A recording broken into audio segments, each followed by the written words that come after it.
All right, next ranked matchup, which is now a ranked matchup because the committee ranked Iowa. Which they did the right thing. They should be ranked. Speaking, one last thought I had about the rankings. So when we talked on Monday, I was like, hey, I looked at all the teams that can make the playoff. I forgot Notre Dame, so it's 35. But the only team that's ranked that I think that is eliminated is Tennessee. Tennessee at 25 is the only team that can't make the college football playoff. But still, all right, Iowa's ranked. So Oregon at Iowa. This is a what are you for both teams? What truly are you? Because this is a really good game. Man, when you look at Iowa, it's always like you always want to lean into who they are and what they are, but you always look at them and you're just like, man, if they just had a throw game, like if they just had, like it's one every explosive year. Guy. Yeah, like it's every year. It's always like, man, if they just had a little bit more explosiveness.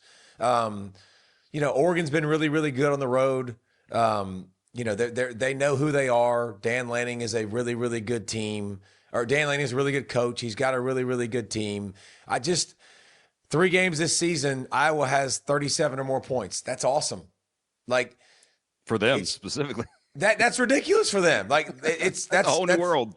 Yes, that's out of this world, nuts, insane. 31 points a game this season is the most since 2020 for them. But it's Gronowski. Can you be one dimensional and beat Oregon? He hasn't thrown for over 200 yards in a game, like not going to.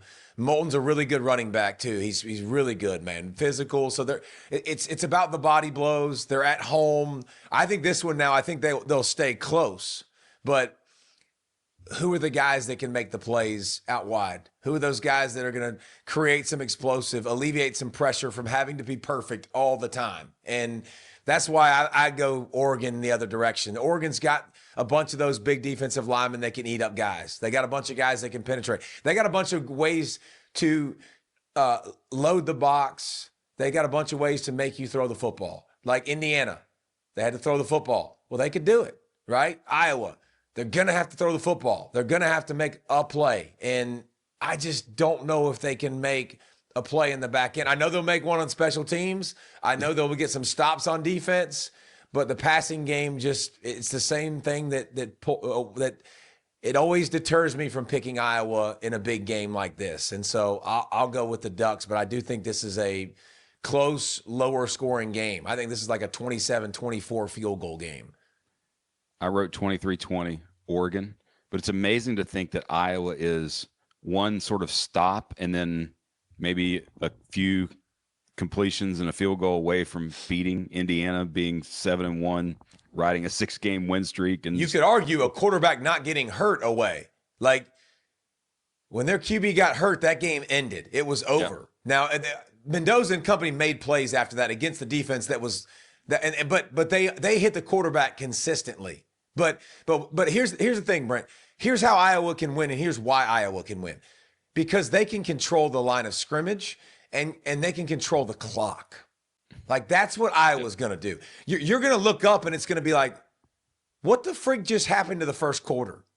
Like 2 possessions. Like, yeah, like we finished the first quarter. Like, and the Duck fans might be sweating a little bit because like they will run it. Their QB's a big, strong sucker who's going to run it. And they're going to go 3 plays and they're going to go first down. And 2.5 minutes is off the clock. Like, obviously not that much, just being sarcastic. But I think they'll put some 10, 15 play drives together. And then it starts to put pressure on the other end. And Oregon's offense hasn't been in a groove. I don't think that's an offense. Like I'd be interested to see if they do get back to beginning of the season. They were putting up 50 effortlessly. And then they went to Penn State, and Penn State, remember, not that good anymore. And Northwestern is their best win, the only team they beat with a winning record. So I think this is going to be a challenge.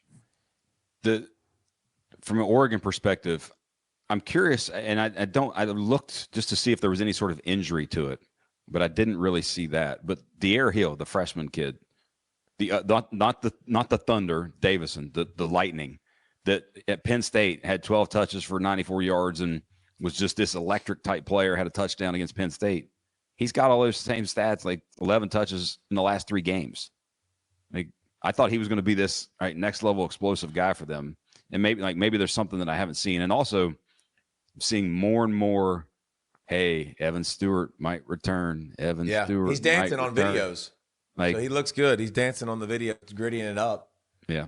I got Oregon by 3, 23-20, same thing. But what you said is interesting because it's it's it's a very constant thing usually when you're a young guy being able to trust you to pass protect and do the dirty work. Like it's hard, man. It's just hard to it's a hard concept to grasp because most guys weren't taught it in high school. So you're learning it for the first time against better players. Yep.